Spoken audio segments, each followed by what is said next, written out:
بسم اللہ الرحمن الرحیم۔ السلام علیکم۔ انسپکٹر نے زور سے میز پر ہاتھ مارا اور اس کی گرجدار آواز پورے تھانے میں گونجی۔ ہتھ کڑی لگاؤ اسے۔ میرے پیروں تلے سے زمین نکل گئی۔ میرا پورا جسم کانپ رہا تھا اور حلق میں کانٹے چبھ رہے تھے۔ میں نے لرزتی ہوئی آواز میں کچھ کہنا چاہا مگر الفاظ میرے حلق میں ہی اٹک کر رہ گئے۔ صاحب، میں بے گناہ ہوں، میں نے ہاتھ جوڑ کر کہا۔ سامنے کھڑی وہ عورت کرسی پر ٹانگ رکھ کر بیٹھی تھی اور اس کے چہرے پر ایک فاتحانہ مسکراہٹ تھی۔ اس نے اپنی مہنگی اینک اتار کر میز پر رکھی اور طنزیہ لہجے میں بولی، انسپکٹر صاحب، میں نے پہلے ہی کہا تھا کہ ان جیسے 2 ٹکے کے لوگوں کی ایمانداری صرف تب تک ہوتی ہے جب تک انہیں موقع نہیں ملتا۔ اس نے میرا فون بھی چرایا اور میرے 50,000 روپے بھی ہڑپ کر گیا۔ نہیں صاحب، میں چیخا، واللہ میں نے پیسے نہیں دیکھے، مجھے صرف فون ملا تھا۔ بس، انسپکٹر نے انگلی اٹھا کر مجھے خاموش کرایا۔ تم جیسے لوگ پہلے چوری کرتے ہو اور پھر مظلوم بننے کا ڈرامہ کرتے ہو۔ سپاہی، لے جاؤ اسے اور حوالات میں بند کر دو۔ سپاہی نے میرا بازو دبوچ لیا۔ حوالات کی سلاخیں میری آنکھوں کے سامنے ناچنے لگی۔ میں نے آسمان کی طرف دیکھا۔ یا اللہ، کیا میری ایمانداری کا یہی صلہ تھا؟ کیا مجھے نیکی کرنے کی یہ سزا ملنی تھی؟ میری آنکھوں کے سامنے اندھیرا چھانے لگا اور مجھے لگا کہ اب سب کچھ ختم ہو گیا ہے۔ میرا نام احسن ہے۔ میں اس حوالات میں کیسے پہنچا اور مجرموں کے کٹہرے میں کیسے کھڑا ہوا، یہ ایک طویل داستان ہے۔ یہ داستان میری غربت، میری مجبوری اور میری آزمائش کی ہے۔ میں اپنے بہن بھائیوں میں سب سے بڑا تھا۔ گھر میں غربت تو پہلے بھی تھی، لیکن ابا کی وفات کے بعد تو جیسے چھت ہی سر سے ہٹ گئی تھی۔ ابا کے انتقال کو بھی کچھ ہی دن گزرے تھے کہ گھر میں فاقوں کی نوبت آ گئی۔ اماں میری طرف دیکھتی تو ان کی آنکھوں میں بے بسی صاف نظر آتی۔ ایک رات وہ میرے پاس آئیں اور میرے سر پر ہاتھ پھیرتے ہوئے بولی، احسن بیٹا، اب تم ہی اس گھر کے مرد ہو اور تم ہی اس گھر کے سربراہ ہو۔ تمہارے باپ کے بعد یہ ذمہ داری اب اللہ نے تمہارے کاندھوں پر ڈالی ہے۔ میں نے اماں کا ہاتھ تھام لیا اور کہا، اماں، آپ فکر نہ کریں، جب تک میں زندہ ہوں اپنے بہن بھائیوں پر آنچ نہیں آنے دوں گا۔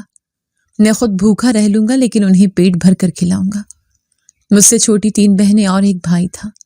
بھائی سب سے چھوٹا تھا اور بہنیں سیانی ہو رہی تھیں۔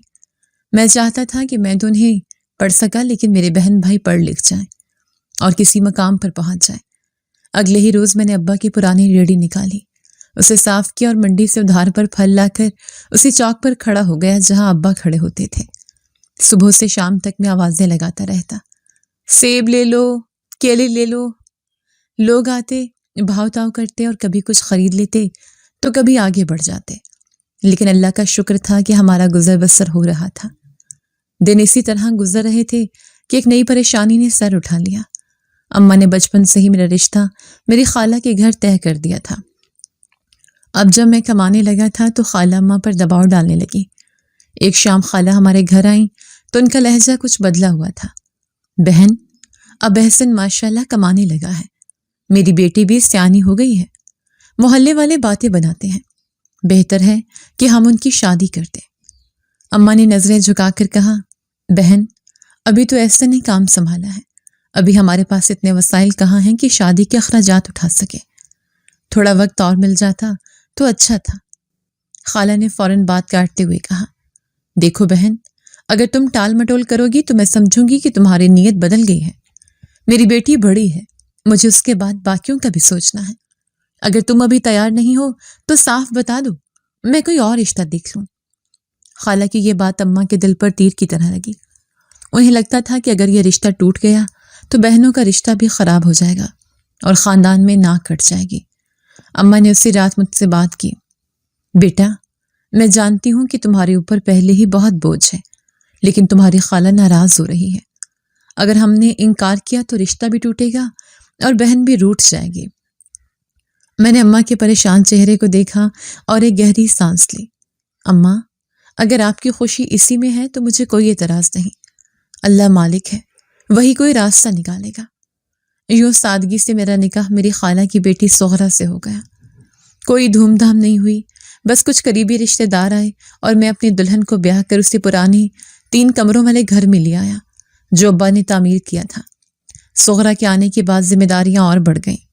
پہلے ہی مشکل سے گزارا ہوتا تھا، اب ایک اور فرد کا خرچہ بھی شامل ہو گیا تھا۔ مہنگائی روز بروز بڑھ رہی تھی اور میری آمدنی وہی تھی، لیکن سغرا بہت سمجھدار خاتون ثابت ہوئی۔ اس نے کبھی کسی چیز کی فرمائش نہیں کی اور نہ ہی کبھی شکوہ کیا۔ وہ گھر کے حالات کو سمجھتی تھی اور ہمیشہ مجھے تسلی دیتی۔ احسن، آپ پریشان نہ ہوا کریں، اللہ رزق دینے والا ہے، آپ بس محنت کریں، برکت ڈالنا اس کا کام ہے۔ اس کی ان باتوں سے میرا حوصلہ بڑھ جاتا۔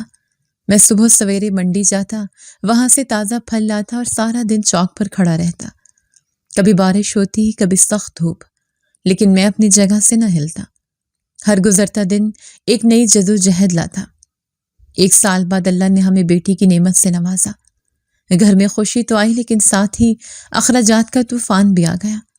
بیٹی کے دودھ، دوائی اور دیگر اخراجات نے میری کمر توڑ کر رکھ دی۔ اماں نے مجھے سمجھایا، بیٹا یہ بچی اپنی قسمت کا رزق لے کر آئی ہے، تم گھبرانا مت، بس ایک بات یاد رکھنا کہ کبھی لالچ میں آ کر حرام کمائی گھر نہ لانا۔ حرام کے لقمے سے گھر کی برکت اڑ جاتی ہے اور اولاد بھی نافرمان نکلتی ہے۔ ماں کی یہ نصیحت میرے دل پر نقش ہو گئی۔ میں نے عہد کیا کہ چاہے بھوکا مر جاؤں گا، لیکن اپنے گھر والوں کو حرام کا 1 پیسہ نہیں کھلاؤں گا۔ وقت اپنی رفتار سے چلتا رہا۔ میری بہن کا رشتہ بھی طے ہو گیا تھا۔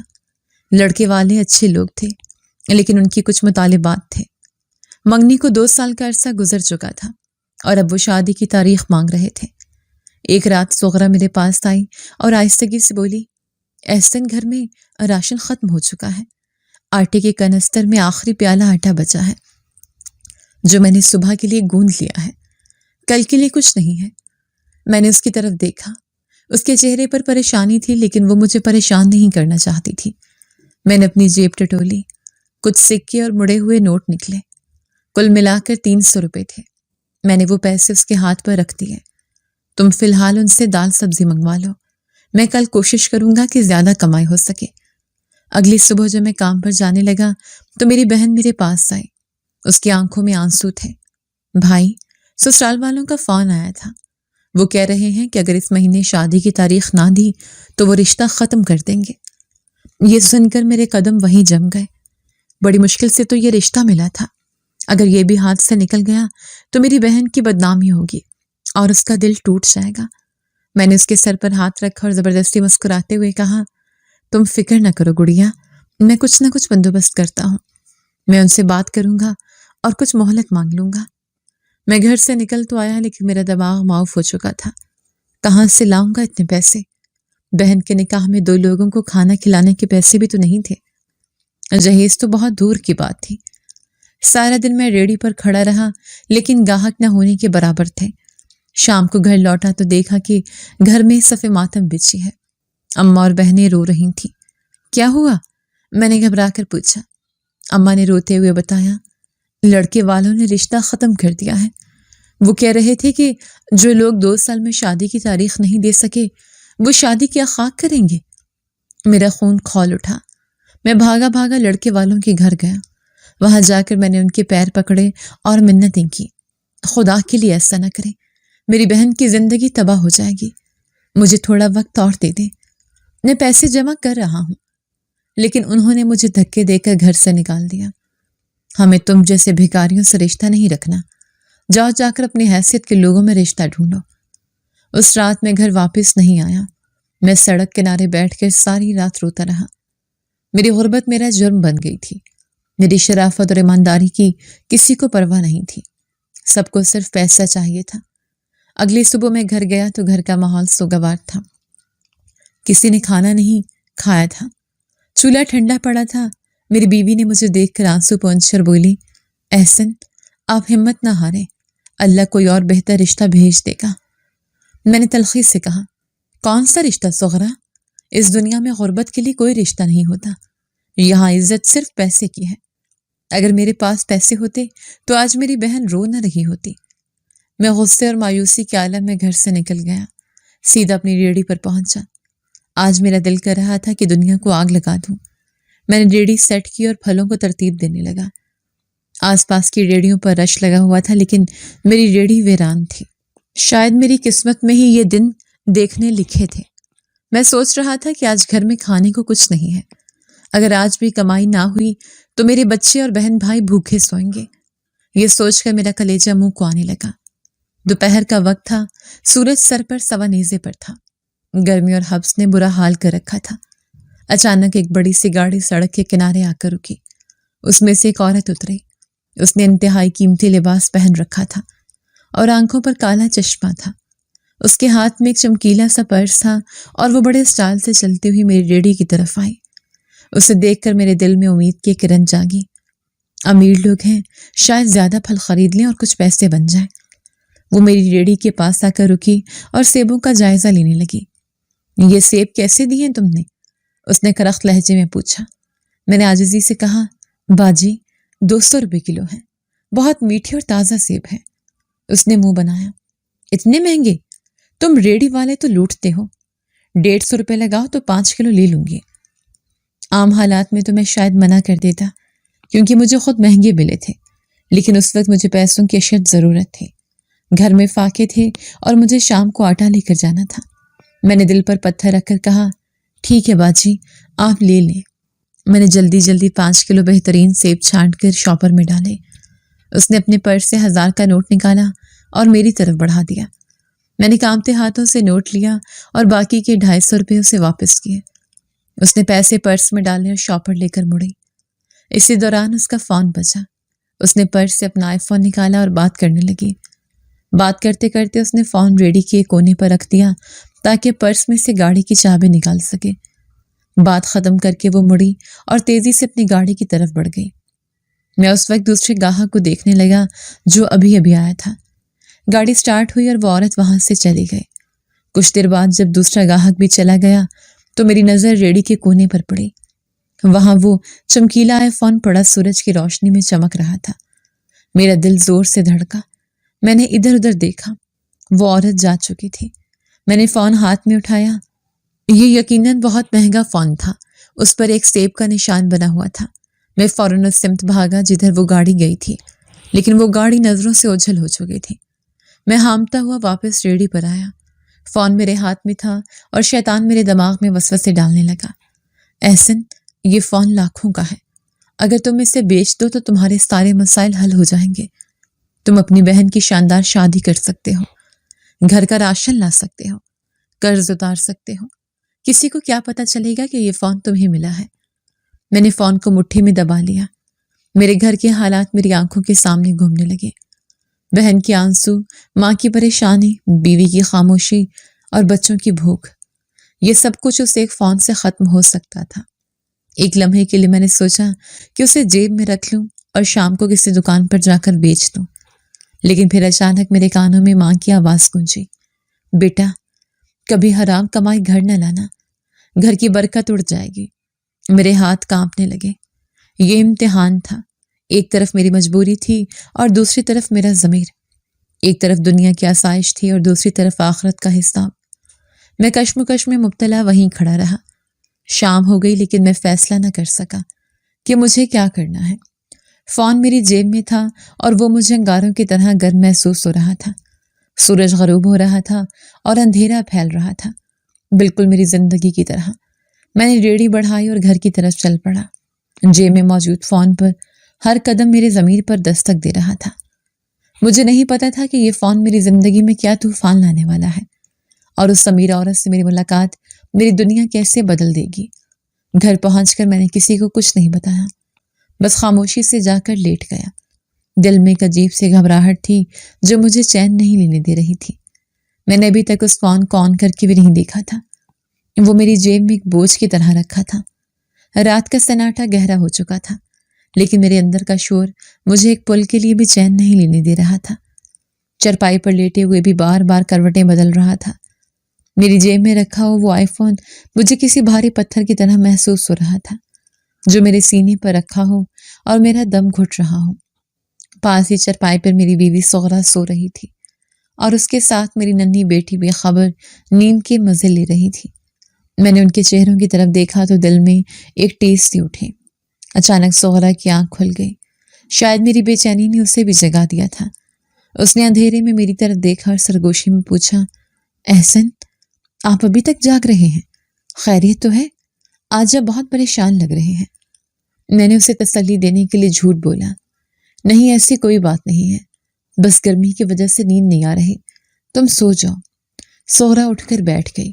اس نے میرے ماتھے پر ہاتھ رکھا اور فکر مندی سے بولی، آپ کا جسم تو تپ رہا ہے اور ماتھے پر پسینہ بھی ہے، ضرور کوئی بات ہے جو آپ مجھ سے چھپا رہے ہیں۔ کیا دکان پر کوئی مسئلہ ہوا ہے یا پھر بہن کے رشتے کی وجہ سے پریشان ہے؟ میں نے گہری سانس لی اور اٹھ کر بیٹھ گیا۔ میرا دل چاہا کہ ابھی اسے سب کچھ بتا دوں۔ میرا دل چاہا کہ اس فون کے بارے میں بتا دوں جو ہماری تمام مشکلات حل کر سکتا تھا، لیکن پھر مجھے ڈر لگا کہ کہیں وہ بھی میری طرح لالچ میں نہ آ جائے یا پھر وہ مجھے چور سمجھنے لگے۔ میں نے اس کا ہاتھ تھاما اور کہا، سغرا، انسان پر کبھی کبھی ایسا وقت آتا ہے جب اسے سمجھ نہیں آتا کہ وہ کیا کرے۔ ایک طرف اس کی ضرورت ہوتی ہے اور دوسری طرف اس کا ضمیر۔ میں بس اسی کشمکش میں ہوں۔ سغرا نے میری آنکھوں میں جھانکا اور بہت یقین سے بولی، احسن، میں آپ کو جانتی ہوں، آپ وہ انسان ہے جو بھوکا رہ سکتا ہے لیکن کسی کا حق نہیں مار سکتا۔ اگر کوئی آزمائش ہے تو اللہ سے مدد مانگے، وہ راستہ دکھانے والا ہے۔ یاد رکھیں کہ حرام کا نوالا پیٹ کی بھوک تو مٹا سکتا ہے لیکن روح کو ہمیشہ کے لیے بیمار کر دیتا ہے۔ اس کی باتوں نے میرے ڈگمگاتے ہوئے قدموں کو سہارا دیا۔ میں نے اس کے سر پر ہاتھ پھیرا اور کہا، تم ٹھیک کہتی ہو، تم سو جاؤ، میں بھی کوشش کرتا ہوں۔ وہ لیٹ گئی لیکن میں جانتا تھا کہ وہ جاگ رہی ہے اور میرے لیے دعا کر رہی ہے۔ کچھ دیر بعد مسجد سے فجر کی اذان کی آواز آنے لگی، اللہ اکبر، اللہ اکبر۔ یہ آواز میرے لیے ایک پیغام تھی۔ میں فوراً اٹھا، وضو کیا اور جائے نماز بچھا لی۔ میں نے نماز ادا کی اور پھر دیر تک سجدے میں پڑا رہا۔ میری آنکھوں سے آنسو بہ رہے تھے۔ یا اللہ، مجھے ہمت دے، مجھے شیطان کے بہکاوے سے بچا۔ میری بہن کی عزت کا معاملہ ہے، میرے گھر میں فاقے ہیں لیکن مجھے ہمت دے کہ میں حرام کی طرف نہ جاؤں۔ مجھے وہ راستہ دکھا جو تیرے پسندیدہ بندوں کا راستہ ہے۔ جب میں نے دعا مانگ کر سر اٹھایا تو میرے دل سے بوجھ کافی حد تک ہلکا ہو چکا تھا۔ مجھے اب فیصلہ کرنے میں دیر نہیں کرنی تھی۔ میں نے قمیص کی جیب سے وہ فون نکالا۔ صبح کی مدھم روشنی میں وہ فون اور بھی زیادہ قیمتی لگ رہا تھا۔ میں نے اسے الٹ پلٹ کر دیکھا۔ یہ واقعی ایک مہنگی چیز تھی۔ میرے دل میں پھر سے خیال آیا، اگر میں اسے بیچ دوں تو آج ہی بہن کے سسرال جا کر شادی کی تاریخ پکی کر سکتا ہوں۔ آج ہی گھر میں مہینے بھر کا راشن آ سکتا ہے۔ لیکن اسی وقت کمرے کے دروازے پر اماں آ گئی۔ انہوں نے مجھے ہاتھ میں فون پکڑے دیکھ لیا۔ احسن، یہ کس کا فون ہے بیٹا؟ تیرے پاس تو ایسا فون نہیں تھا۔ میں ہڑبڑا گیا۔ میں نے جلدی سے فون چھپانے کی کوشش نہیں کی کیونکہ اب سچ بولنے کا وقت تھا۔ اماں، یہ کل ایک امیر عورت میری ریڑھی پر بھول گئی تھی، میں اسے واپس کرنے جا رہا ہوں۔ اماں میرے قریب آئیں اور میرے پاس بیٹھ گئیں۔ انہوں نے فون میرے ہاتھ سے لیا اور اسے غور سے دیکھنے لگی۔ پھر انہوں نے میرے چہرے کی طرف دیکھا اور مسکرا دی۔ میرا شیر بیٹا، مجھے تجھ پر فخر ہے۔ شیطان نے تجھے بہکانے کی بہت کوشش کی ہوگی، تیری بہن کی مجبوری تیرے سامنے رکھی ہوگی، لیکن تو نہیں ڈگمگایا۔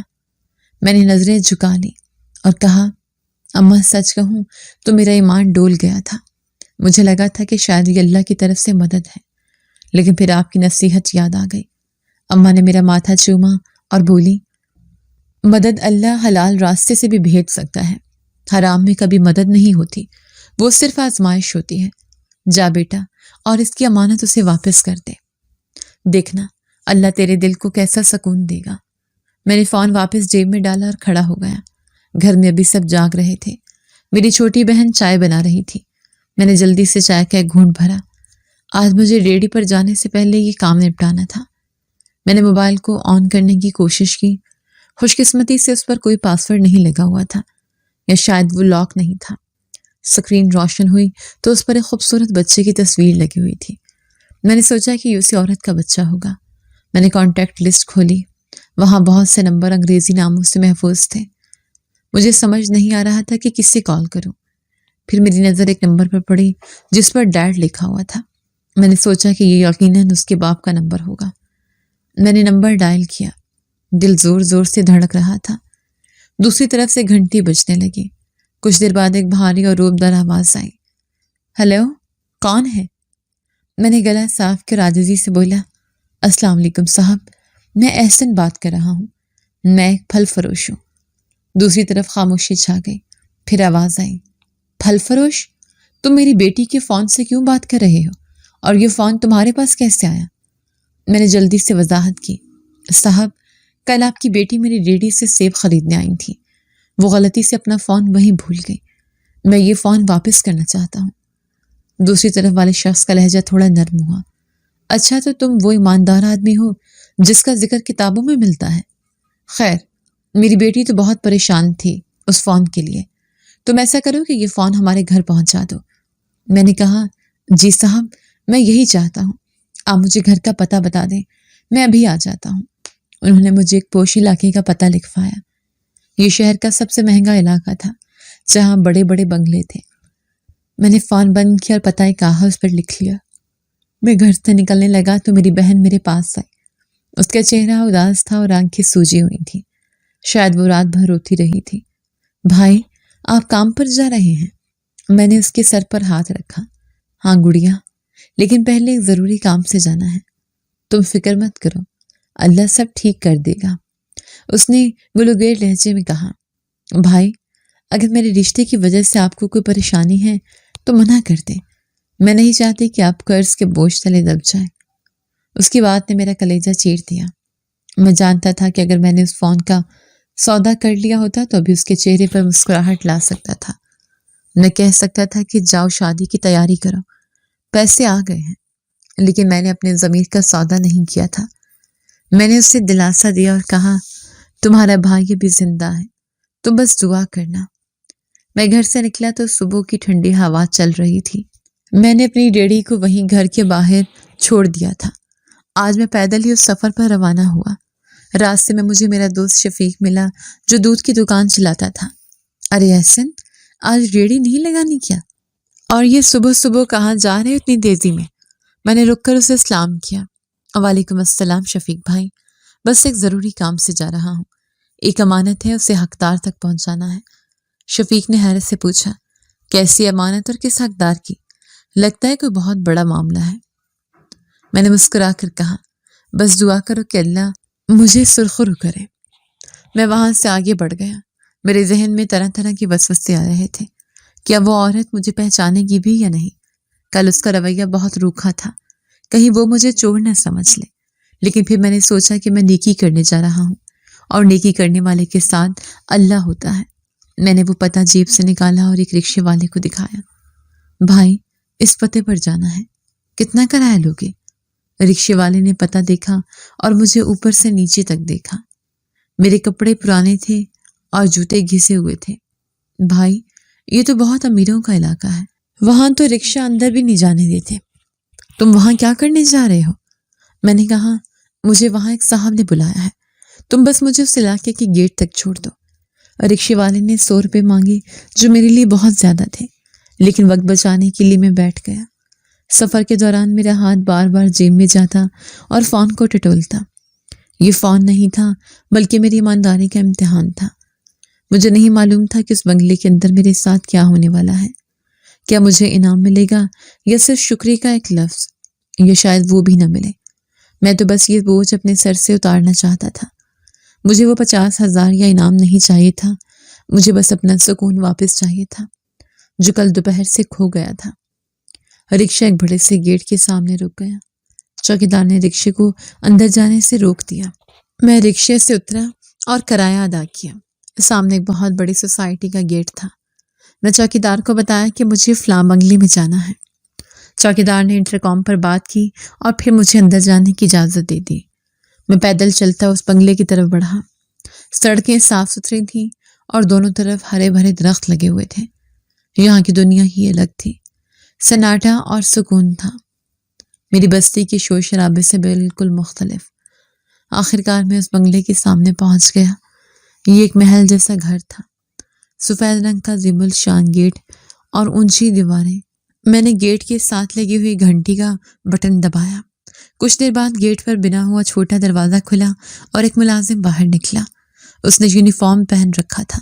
جی کس سے ملنا ہے؟ اس نے روب سے پوچھا۔ میں نے سلام کیا اور کہا، میں احسن ہوں، مجھے بی بی صاحبہ سے ملنا ہے۔ میں ان کا موبائل فون واپس کرنے آیا ہوں۔ ملازم نے مجھے حیرت سے دیکھا اور پھر اندر مڑ کر کسی سے بات کی۔ تھوڑی دیر بعد اس نے دروازہ پورا کھول دیا۔ آ جاؤ اندر، بی بی صاحبہ ناشتہ کر رہی ہیں، وہیں لاؤنج میں انتظار کرو۔ میں ڈرتے ڈرتے اندر داخل ہوا۔ سامنے ایک وسیع اور عریض لان تھا جس میں طرح طرح کے پھول کھلے تھے۔ میں نے اپنی پرانی چپل اتارنے کا سوچا لیکن پھر ڈر گیا کہ کہیں وہ برا نہ مان جائے۔ ملازم مجھے ایک بڑے سے کمرے میں لے گیا۔ وہاں کا فرش اتنا چمکدار تھا کہ مجھے اپنا چہرہ نظر آ رہا تھا۔ صوفے اتنے نرم لگ رہے تھے کہ بیٹھنے کا ڈر لگ رہا تھا۔ تم یہاں کھڑے رہو، میں میڈم کو بتاتا ہوں۔ ملازم نے مجھے کونے میں کھڑا رہنے کا اشارہ کیا اور خود اندر چلا گیا۔ میں وہاں کھڑا ہو کر چاروں طرف دیکھنے لگا۔ دیواروں پر بڑی بڑی تصویریں لگی تھیں، چھت پر فانوس لٹک رہے تھے۔ یہ سب دیکھ کر مجھے اپنی غربت کا احساس اور شدت سے ہونے لگا۔ ہم ایک ہی شہر میں رہتے تھے لیکن ہماری دنیا میں زمین آسمان کا فرق تھا۔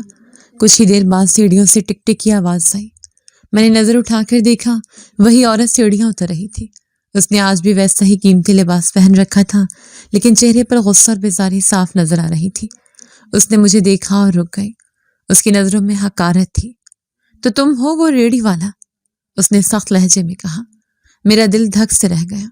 مجھے امید تھی کہ وہ خوش ہوگی لیکن اس کا انداز کچھ اور ہی بتا رہا تھا۔ میں نے کانپتے ہاتھوں سے جیب سے فون نکالا۔ جی بی بی جی، یہ آپ کا فون ہے، کل آپ میری ریڑھی پر بھول گئی تھی۔ میں نے فون اس کی طرف بڑھایا۔ اس نے جھپٹ کر فون میرے ہاتھ سے جھپٹا جیسے میں اسے واپس لے جاؤں گا۔ اس نے فوراً فون آن کیا اور کچھ چیک کرنے لگی۔ میں خاموشی سے کھڑا اسے دیکھتا رہا۔ مجھے امید تھی کہ اب وہ شکریہ ادا کرے گی لیکن جو ہوا اس کا مجھے وہم و گمان بھی نہیں تھا۔ فون چیک کرنے کے بعد اس نے سر اٹھائے اور چلائے، صرف فون؟ اور باقی چیزیں کہاں ہیں؟ تمہاری ہمت کیسے ہوئی میرے گھر آنے کی؟ میں ہکا بکا رہ گیا۔ بی بی جی کون سی باقی چیزیں؟ مجھے صرف یہ فون ملا تھا۔ بکواس بند کرو، اس نے چیخ کر کہا۔ اس فون کے کور میں میرے 50,000 روپے رکھے تھے، وہ کہاں غائب کیے؟ میرے پیروں تلے سے زمین نکل گئی۔ 50,000 روپے؟ میں نے تو کور کھول کر بھی نہیں دیکھا تھا۔ بی بی جی، اللہ گواہ ہے، مجھے کوئی پیسہ نہیں ملا۔ میں تو ایمانداری سے فون واپس کرنے آیا ہوں۔ ایمانداری کا ڈرامہ مت کرو، تم جیسے لوگوں کو میں خوب پہچانتی ہوں۔ پہلے چیز چراتے ہو، پھر انعام کے لالچ میں واپس کرنے آ جاتے ہو اور اوپر سے مال بھی ہضم کر لیتے ہو۔ نکالو میرے پیسے۔ میری آنکھوں میں آنسو آ گئے۔ میں غریب ضرور ہوں بی بی جی لیکن چور نہیں ہوں۔ اگر مجھے پیسے رکھنے ہوتے تو میں یہ لاکھوں کا فون لے کر آپ کے گھر کیوں آتا؟ اس نے میری بات سننے کی بجائے ملازم کو آواز دی، اکبر، پولیس کو فون کرو، کہو کہ ایک چور پکڑا ہے میں نے۔ نہیں بی بی جی، پولیس کو مت بلائیں، میں سچ کہہ رہا ہوں، آپ خدا کا خوف کریں، میں نے نیکی کی ہے۔ نیکی؟ وہ طنزیہ ہنسی۔ چوری کو نیکی کا نام مت دو، اب تم پولیس کے سامنے ہی اگلو گے کہ پیسے کہاں چھپائے ہیں۔ اس نے اپنا فون اٹھایا اور کسی نمبر پر کال ملا دی۔ ہلو انسپیکٹر، میرے گھر فوراً آئے، ایک چور کو پکڑ رکھا ہے۔ جی ہاں، وہی فون والا معاملہ ہے، جلدی آئیں۔ میں بے بسی کی تصویر بنا وہاں کھڑا تھا۔ مجھے اپنی ماں کی بات یاد آ رہی تھی کہ بیٹا، ایمانداری کا راستہ مشکل ہوتا ہے، لیکن مجھے یہ اندازہ نہیں تھا کہ یہ راستہ مجھے سیدھا جیل کے دروازے پر لے جائے گا۔ میں نے وہاں سے بھاگنے کی کوشش نہیں کی کیونکہ میں جانتا تھا کہ بھاگنا جرم کا اعتراف ہوگا۔ میں وہیں کھڑا رہا، اپنی قسمت اور اس عورت کے ظلم پر ماتم کرتا ہوا۔ اب مجھے انتظار تھا پولیس کا، اور میرے دل میں یہ خوف بیٹھ گیا تھا کہ شاید اب میری ایمانداری ہی میری بربادی کا سبب بن جائے گی۔ باہر گاڑی کے سائرن کی آواز آئی اور میرا دل ڈوب گیا۔ کچھ ہی لمحوں بعد بھاری جوتوں کی آوازیں کمرے کے باہر سنائی دیں۔ دروازہ دھڑ سے کھلا اور 3 پولیس والے کمرے میں داخل ہوئے۔ آگے ایک انسپیکٹر تھا جس کی بڑی بڑی مونچھیں اور روبدار شخصیت تھی۔ کون ہے وہ جس نے چوری کی جرت کی ہے؟ انسپیکٹر نے گرجدار آواز میں پوچھا۔ وہ عورت صوفے سے اٹھی اور بڑے نخرے سے انسپیکٹر کی طرف بڑھی۔ آئیے انسپیکٹر صاحب، اچھا ہوا آپ جلدی آ گئے۔ یہ ہے وہ شخص جو شرافت کا لبادہ اوڑھ کر آیا ہے لیکن اصل میں 1 نمبر کا چور ہے۔ انسپیکٹر نے میری طرف دیکھا۔ اس کی آنکھوں میں شک اور حقارت تھی۔ اس نے مجھے اوپر سے نیچے تک گھورا جیسے کسی مجرم کا جائزہ لے رہا ہو۔ کیوں بے ہوئے؟ حلیہ تو فقیروں والا ہے، اور شوق چوری کے پال رکھے ہیں؟ انسپیکٹر نے آگے بڑھ کر میرے کندھے پر ہاتھ رکھا اور زور سے جھنجھوڑا۔ میں درد اور خوف سے کراہ اٹھا۔ صاحب، میں نے چوری نہیں کی۔ میں قرآن پر ہاتھ رکھ کر کہہ سکتا ہوں کہ میں بے قصور ہوں۔ میں تو ان کا فون واپس کرنے آیا تھا۔ عورت نے فوراً بات کاٹی۔ دیکھا انسپیکٹر صاحب، یہ وہی رٹی رٹائی باتیں کر رہا ہے جو ہر چور کرتا ہے۔ اس نے میرا آئی فون چرایا اور اس کے کور میں رکھے 50,000 روپے نکال لیے۔ اب فون واپس کر کے ایماندار بن رہا ہے تاکہ شک نہ ہو۔ میں نے ہاتھ جوڑ دیے۔ بی بی، خدا کا خوف کرے۔ میں غریب ضرور ہوں لیکن بے ایمان نہیں ہوں۔ اگر میں چور ہوتا تو یہ فون بھی بیچ دیتا۔ یہ فون تو لاکھوں کا ہے۔ میں اسے لے کر شیر کے منہ میں کیوں آتا؟ انسپیکٹر نے میری بات سن کر تھوڑا سوچا۔ اس نے عورت کی طرف دیکھا۔ میڈم، یہ بات تو اس کی ٹھیک ہے۔ اگر اس نے 50,000 چرا لیے تھے تو فون واپس کرنے کا رسک کیوں لیتا؟ وہ فون بھی بیچ کر غائب ہو سکتا تھا۔ عورت کا چہرہ غصے سے لال ہو گیا۔ انسپیکٹر صاحب، آپ اس کی طرف داری کر رہے ہیں۔ یہ غریب لوگ بہت چالاک ہوتے ہیں۔ اس نے سوچا ہوگا کہ فون ٹریس ہو جائے گا، اس لیے فون واپس کر دیتا ہوں اور انعام بھی مل جائے گا، اور پیسے تو ویسے بھی کیش تھے۔ ان کا کون سا ثبوت ہوگا؟ میں رو پڑا۔ میرے آنسو میرے گالوں پر بہنے لگے۔ صاحب، میرے گھر میں فاقے ہیں۔ میری بہن کی شادی ٹوٹی ہے صرف پیسوں کی وجہ سے۔ اگر میں چور ہوتا تو کل ہی یہ فون بیچ کر اپنی ساری مشکلیں حل کر لیتا، لیکن میں نے اللہ کے ڈر سے ایسا نہیں کیا۔ کیا اللہ سے ڈرنے کی یہ سزا ہے کہ آپ مجھے چور کہہ رہی ہیں؟ انسپیکٹر نے میری بات سنی انسنی کر دی۔ وہ میرے قریب آیا اور میرا گریبان پکڑ لیا۔ دیکھ بیٹا، یہ تھانہ نہیں ہے۔ یہاں شرافت سے بتا دے کہ پیسے کہاں چھپائے ہیں، ورنہ تھانے لے جا کر ایسا چھتر لگاؤں گا کہ 7 نسلیں چوری سے توبہ کریں گے۔ میں کانپنے لگا۔ تھانے کا نام سن کر ہی میری روح فنا ہو گئی تھی۔ میں نے سنا تھا کہ پولیس والے غریبوں کی کھال ادھیڑ دیتے ہیں۔ صاحب، میں سچ کہہ رہا ہوں، آپ میری تلاشی لے لیں۔ میرے پاس کرائے کے 100 روپے بھی بڑی مشکل سے بچے ہیں۔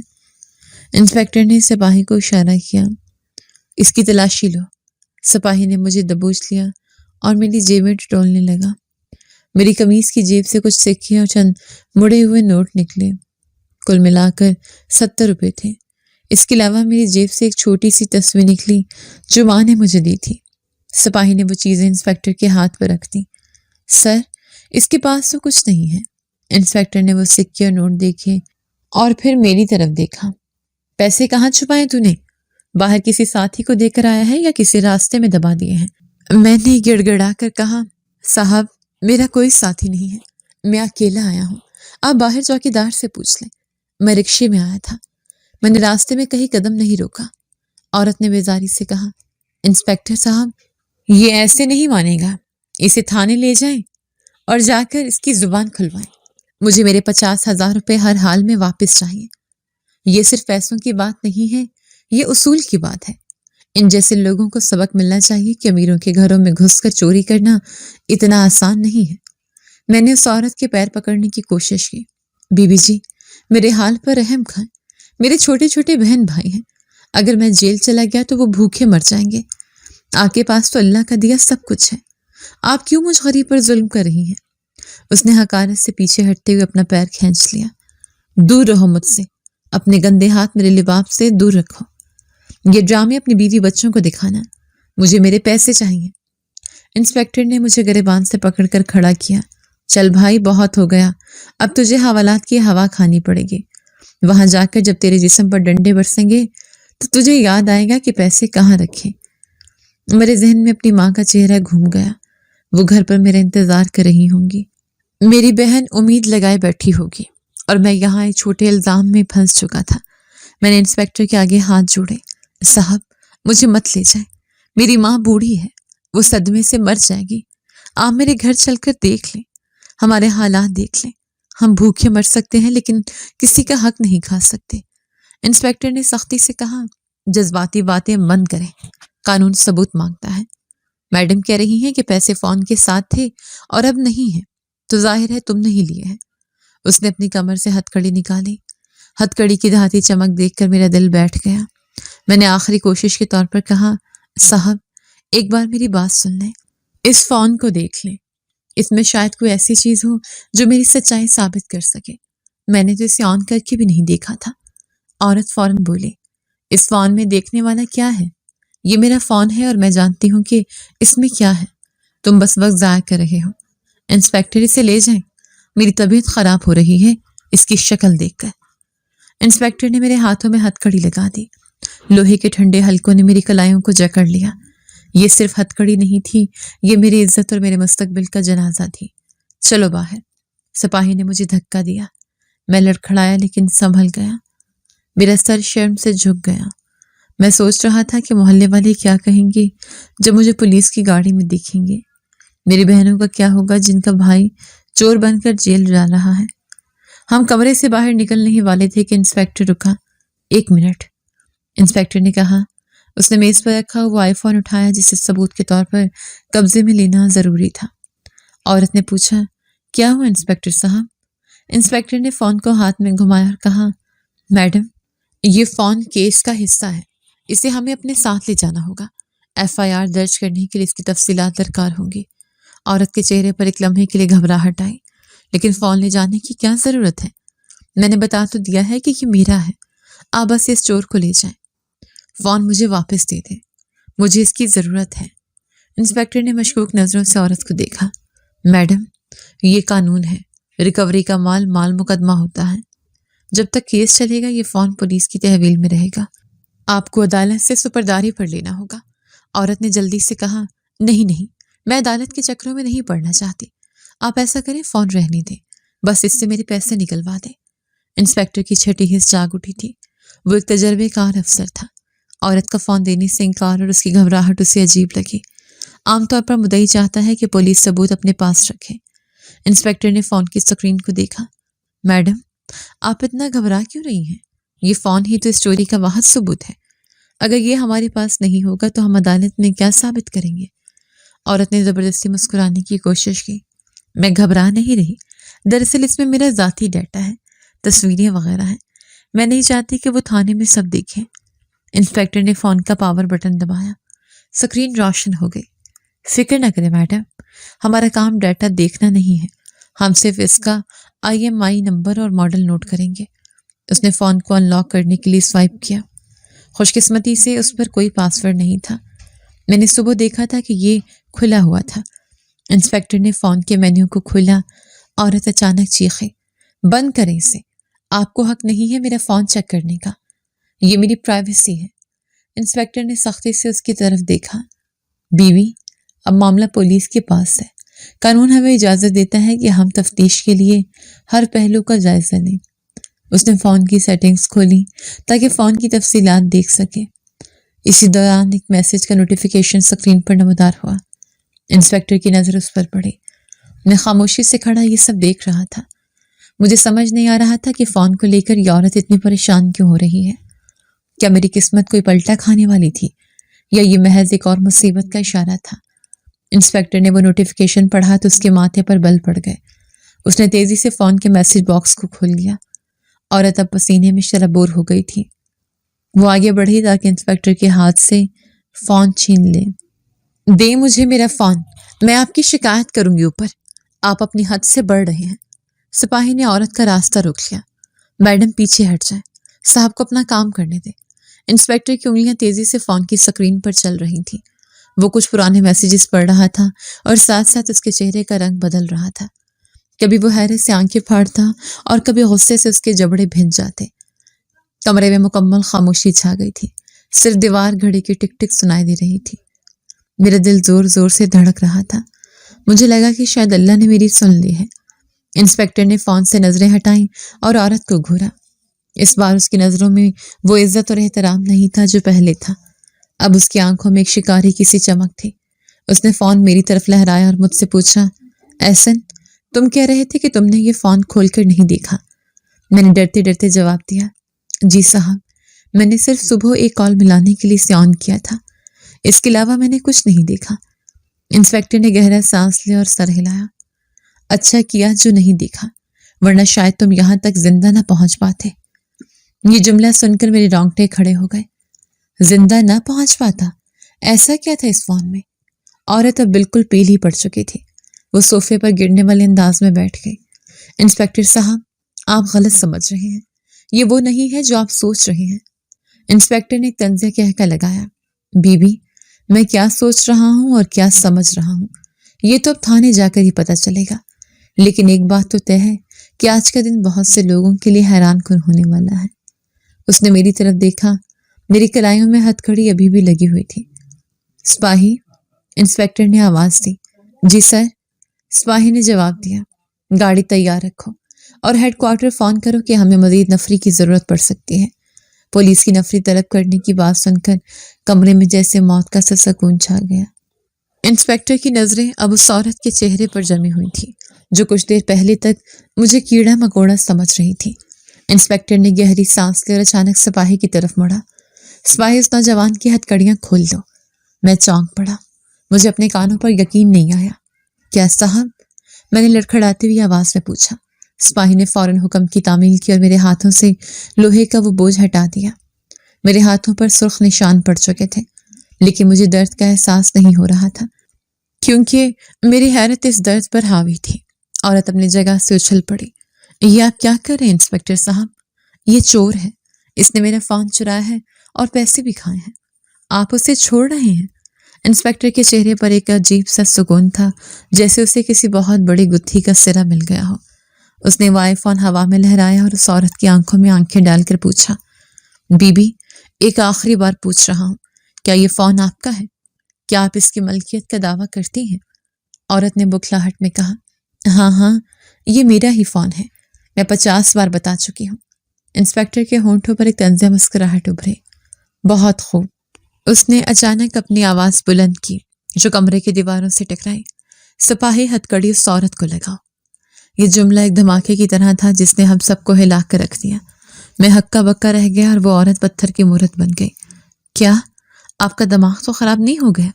میں اس شہر کی معزز شہری ہوں، آپ کو اندازہ بھی ہے کہ آپ کس سے بات کر رہے ہیں؟ عورت نے چیخ کر کہا۔ انسپکٹر نے فون کی سکرین سب کے سامنے کر دی۔ بی بی، یہ فون 3 ماہ پہلے ایک بڑے آن لائن فراڈ کیس میں ریکارڈ پر ہے۔ سائبر کرائم والے 3 مہینے سے IMEI نمبر کو ٹریس کر رہے تھے۔ اس فون سے درجنوں غریب لوگوں کے بینک اکاؤنٹس خالی کیے گئے ہیں۔ آج یہ فون پکڑا گیا ہے اور آپ نے خود اقرار کر لیا ہے کہ یہ آپ کا ہے۔ عورت کے چہرے سے رنگ ایسے اڑا جیسے کسی نے نچوڑ لیا ہو۔ اس کے پیر ڈگمگانے لگے۔ نہیں، یہ جھوٹ ہے، یہ فون تو میں نے… وہ جملہ مکمل نہ کر سکی۔ انسپکٹر نے کڑکدار لہجے میں کہا، تو آپ نے خریدا تھا؟ کس سے؟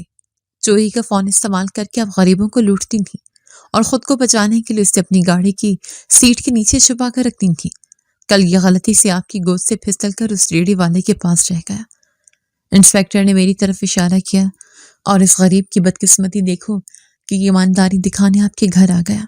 آپ ڈر گئیں کہ اگر اس نے فون کھول لیا تو آپ کے کالے کرتوت سامنے آ جائیں گے، اسی لیے آپ نے الٹا اس پر 50,000 کی چوری کا الزام لگا دیا تاکہ پولیس اسے فوراً لے جائے اور فون آپ کو واپس مل جائے۔ عورت اب بالکل خاموش ہو چکی تھی، اس کی آنکھوں میں وحشت ناچ رہی تھی۔ سپاہی نے آگے بڑھ کر وہی ہتھ کڑی اس عورت کی نازک کلائیوں میں ڈال دی جو کچھ دیر پہلے میرے ہاتھوں میں تھی۔ لوہے کی وہی آواز جو میرے لیے ذلت تھی اب اس عورت کے لیے عبرت بن گئی تھی۔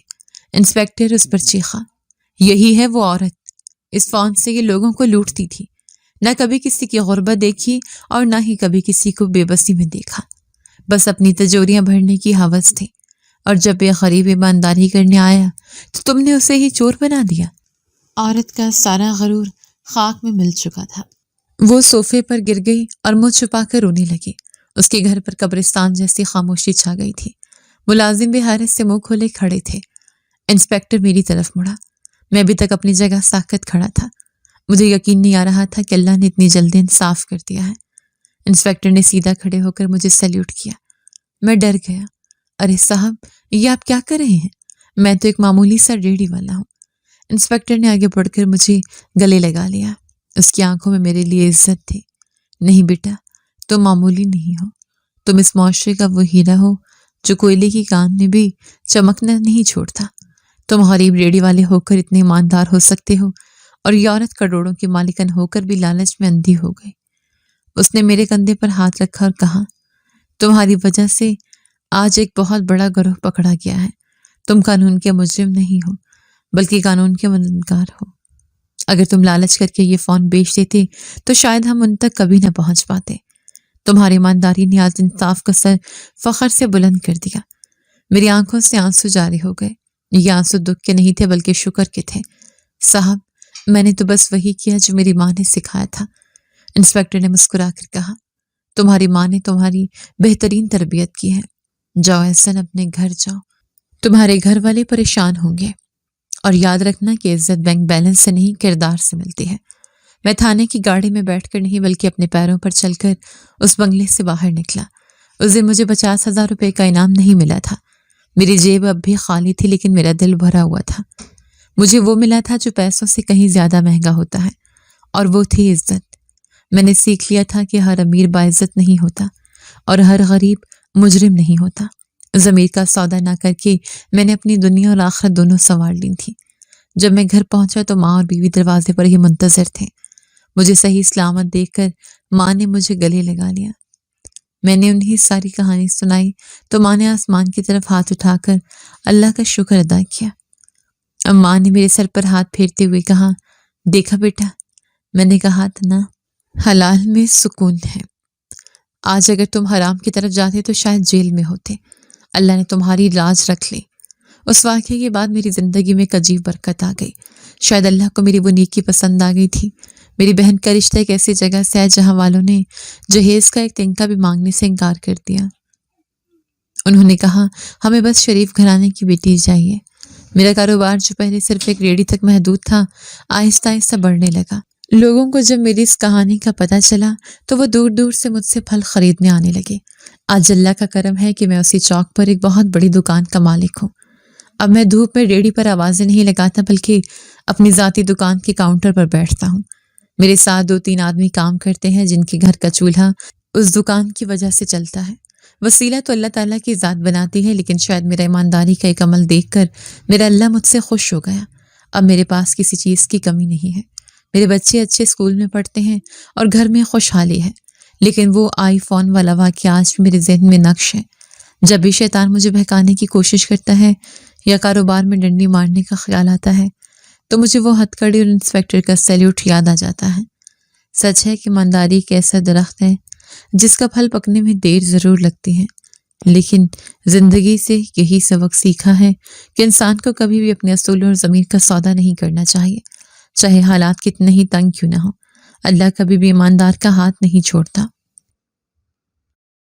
جی تو دوستو، کیسی لگی آپ کو ہماری آج کی کہانی؟